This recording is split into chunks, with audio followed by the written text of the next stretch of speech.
नमस्कार मंडळी, तुमचे पुन्हा एकदा स्वागत आहे आपल्या चॅनलवर.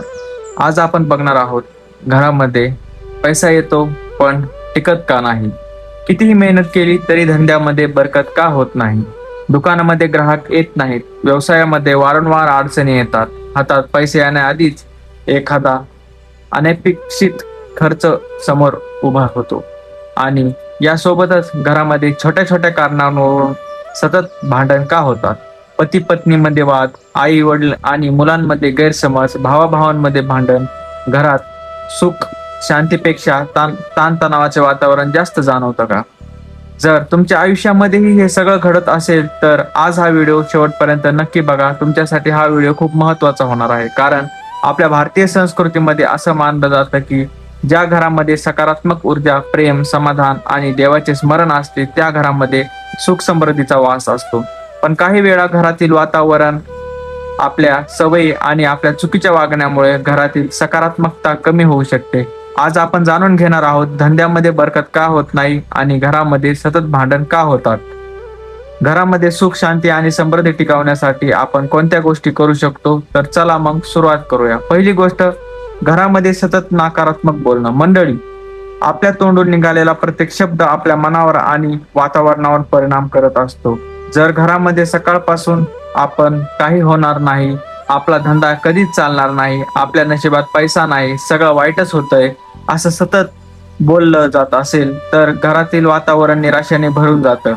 याचा परिणाम आपल्या मानसिकतेवर होतो. म्हणूनच घरामध्ये शक्य तितकं सकारात्मक बोला. अडचणी असतील तर त्यावर चर्चा करा, पण सतत नकारात्मक शब्दाचा वापर करू नका, कारण समस्या मोठी असली तरी आशा सोडणं ह्या त्यापेक्षाही मोठी समस्या आहे.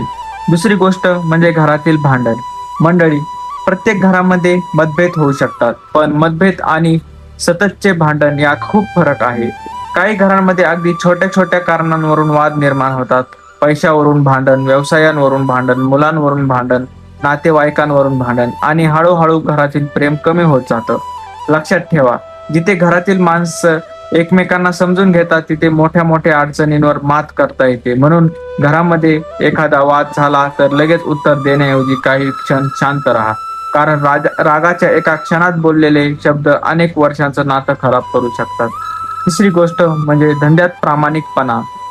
जर तुमचा व्यवसाय सतत तोट्यात जात असेल तर फक्त नशिबाला दोष देऊ नका. एकदा स्वतःला प्रश्न विचारा आणि ग्राहकांशी प्रामाणिकपणे वागतोय का?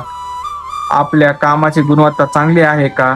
आपण वेळेवर काम पूर्ण करतोय का? आपण ग्राहकांचा विश्वास जपतोय का? कारण व्यवसायामध्ये पैसा कमवण्या इतकाच महत्वाचा असतो विश्वास. एक ग्राहक समाधान झाला तर तो पुन्हा येतो, पण एक ग्राहक नाराज झाला तर 10 लोकांना सांगू शकतो. म्हणून धंद्यामध्ये प्रामाणिकपणा ठेवा, देवावर श्रद्धा ठेवा, पण त्यासोबतच मेहनत आणि योग्य नियोजनही करा. चौथी गोष्ट म्हणजे घरातील स्वच्छता. आपल्या संस्कृतीमध्ये स्वच्छतेला खूप महत्त्व दिले आहे. घर असो किंवा दुकान, जिथे आपण राहतो आणि काम करतो ती जागा स्वच्छ आणि व्यवस्थित ठेवणे आवश्यक आहे. दुकानामध्ये कचरा साचलेला असेल, सामान अस्ताव्यस्त असेल, घरामध्ये अनावश्यक वस्तूंचा पसारा असेल तर वातावरणात त्याचा परिणाम होऊ शकतो. म्हणून घर आणि व्यवसायाची जागा स्वच्छ ठेवा. सकाळी घराची स्वच्छता करा. शक्य असल्यास घरामध्ये आणि दुकानामध्ये प्रसन्न वातावरण ठेवा. पाचवी गोष्ट म्हणजे देवाचे स्मरण. मंडळी, प्रत्येक व्यक्तीची श्रद्धा वेगळी असते. कोणी श्री स्वामींना मानतं, कोणी विठ्ठल रुक्मिणीला मानतं, कोणी श्री गणेशाला मानतं, कोणी महादेवांना मानतं. पण श्रद्धा कोणावरही असो, मनापासून देवाचे स्मरण केल्याने मनाला शांतता मिळू शकते. सकाळी उठल्यानंतर काही मिनिट शांत बसा, आपल्या आराध्य देवाचे स्मरण करा, मनापासून प्रार्थना करा. देवा, माझ्या घरामध्ये सुख शांती राहू दे, माझ्या कुटुंबाला सद्बुद्धी दे आणि हातून कोणाचं वाईट होऊ नये, मला प्रामाणिकपणे मेहनत करण्याची शक्ती दे, अशी प्रार्थना मनापासून करा. सहावी गोष्ट म्हणजे घरामध्ये एकत्र जेवण. आजकाल प्रत्येक जण आपल्या मोबाईलमध्ये व्यस्त आहे. कोणी मोबाईल पाहत जेवतं, कोणी टीव्ही पाहत जेवतं, कोणी ऑफिसच्या कामात व्यस्त असतं. पण शक्य असेल तेव्हा कुटुंबातील सदस्यांनी एकत्र बसून जेवण्याचा प्रयत्न करा. त्यावेळेला वाद घालू नका, एकमेकांशी प्रेमाने बोला, कुटुंबातील माणसांना वेळ द्या, कारण पैसा कमवता कमवता जर आपली माणसं आपल्यापासून दूर गेली तर त्या पैशांचा आनंद नसतो. सातवी गोष्ट, पैशाचा योग्य वापर करणे. काही वेळा धंद्यामध्ये पैसा येत असतो पण टिकत नाही. याचं कारण बऱ्याचदा चुकीचं आर्थिक नियोजन असू शकतं. उत्पन्न किती, आपला खर्च किती, कर्ज किती, बचत किती याचा हिशोब ठेवा. अनावश्यक खर्च टाळा. व्यवसायातील पैसा आणि घरातील पैसा याचं योग्य नियोजन करा. फक्त पैसा येणं महत्वाचं नाही, पैसा योग्य पद्धतीने वापरणं आणि साठवणंही तितकंच महत्वाचं आहे. 8वी गोष्ट म्हणजे घरातील ज्येष्ठांचा आदर करणे. आपल्या घरातील मोठी माणसं म्हणजे आपल्या घराचा अनुभवाचा खजिना असतात. त्यांच्याशी प्रेमाने बोला, त्यांचा अपमान करू नका, त्यांच्या आशीर्वादाला महत्त्व द्या. मात्र कोणत्याही व्यक्तीशी गैरवर्तन करू नका. फक्त आशीर्वाद मिळवला म्हणून समस्या सुटतात असं नाही. आपल्या वागण्यातही प्रेम, आदर आणि माणुसकी असणं हे सर्वात महत्वाचं आहे. आता एक छोटासा उपाय बघूयात. मंडळी, जर तुम्हाला आध्यात्मिक उपाय करायचा असेल तर रोज सकाळी किंवा संध्याकाळी आपल्या श्रद्धेनुसार देवासमोर दिवा लावा. काही मिनिटे शांत बसा, देवाचे नामस्मरण करा आणि त्याच वेळी स्वतःलाही एक प्रश्न विचारा, आज मी माझ्या घरासाठी आणि माझ्या धंद्यासाठी कोणती चांगली गोष्ट करणार आहे. कारण फक्त देवाकडे मागणे पुरेसं नसतं, देवावर श्रद्धा आणि विश्वास ठेवणंही खूप महत्वाचं असतं.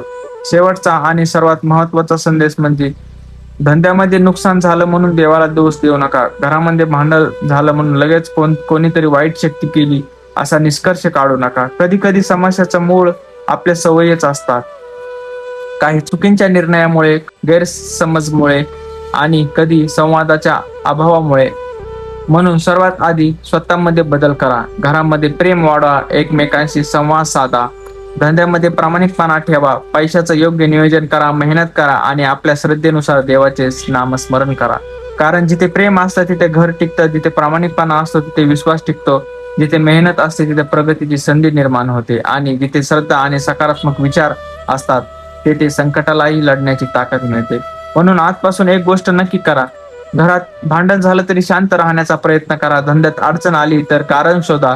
पैशाची समस्या आली तर नियोजन करा आणि मन खचलं तर श्रद्धेनुसार देवाचे नामस्मरण करा. कदाचित तुमच्या आयुष्यातील बदलीची सुरुवात याच छोट्या गोष्टीपासून होऊ शकते. जर तुम्हालाही हा व्हिडिओ आवडला असेल तर व्हिडिओ लाईक करा, तुमच्या मित्रावर, कुटुंबाला सर्वांना शेअर करा.